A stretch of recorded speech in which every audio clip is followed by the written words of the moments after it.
What happens when you starve? What happens when you're hungry for something? You yearn for it even more.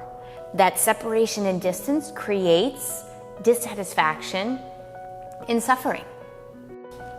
Talking today about nourishing yourself and what real nourishment is. This goes way beyond the kitchen. This goes to what you're fueling in your mind, what you're feeling in your heart, what you're feeling in your life, day to day, moment to moment. Beyond the food matters, but beyond the food, how you're nourishing your own health, your own spirituality, your own goals, your passions that you ultimately want to be having. Beyond happiness, happiness is the byproduct of what you're doing every single day. There's tons of things that you do that you aren't happy about. No one's happy about writing your emails in the morning, or I don't like cleaning. I hate cleaning. But the happiness byproduct of is having a well-kept home when I actually do clean.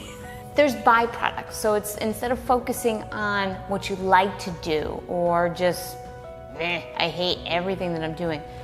Let your actions be true to you and let happiness be the byproduct. Now, what happens when we don't nourish those goals, those passions, that lifestyle that can bring us that happiness?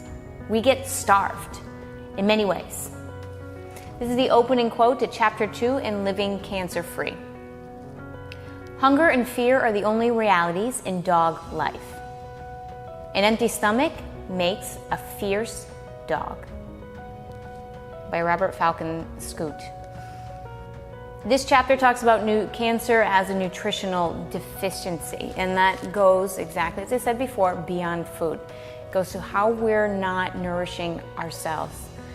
In my history and past, I struggled with anorexia, and that's where you're physically starving your body of the nutrients it needs. Beyond the food, I was also starving myself of the emotions I needed to deal with. I was starving myself from the feelings I needed to feel. At 14, 15, you don't know who you are as a person. You're developing. And even at 34, going on 35, there's my age, I am still developing who I am as a person every day. So what you're doing to allow yourself to develop, instead of trying to have it all figured out, instead of saying this is the path I should be taking, instead allowing those thoughts, those passions, the opportunity to reach for your goals. That's going to nourish you. That's going to keep you from feeling that hunger, that starvation. What happens when you starve? What happens when you're hungry for something? You yearn for it even more. That separation and distance creates dissatisfaction and suffering. So instead, how you can nourish yourself, how you can not starve out what really drives your passion.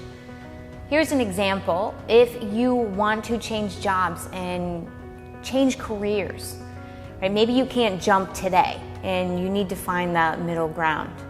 So while you're working towards that greater goal, what you're doing on the day-to-day basis to fuel, to nourish, and to harbor that passion.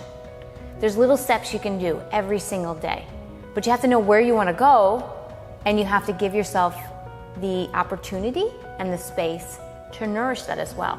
And patience. It's going to take time. Anytime that you're changing or transitioning or leaping to something else, there's like that air time, right? You leap, you jump, there's that air time, hang time. You got to give yourself that space. Breathe. Stay dedicated, stay passionate, keep driving forwards. Nourish the direction that you want to go.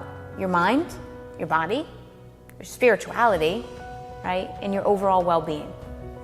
Stay tuned for the release of Living Cancer-Free, where you can read from this quote and 280 other pages of my history, what I've learned, and tools that you can implement on a day-to-day basis. There's over 52 tips to live free and live cancer-free in your life.